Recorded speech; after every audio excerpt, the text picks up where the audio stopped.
Aming araw at gabi ang aking binunong. Mga mahal ko ang nagpalakas ng aking loob.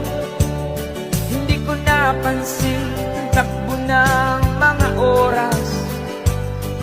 Ngayon nga ako'y pabalik na sa Pilipinas. Pabilis ng pabilis ang tibok ng aking dibdib, habang ang eroplano'y palapit ng palapit sa bayan kong kay tagal ding hindi ko nasilip. Ngayon ay muli ko na itong mamamasid.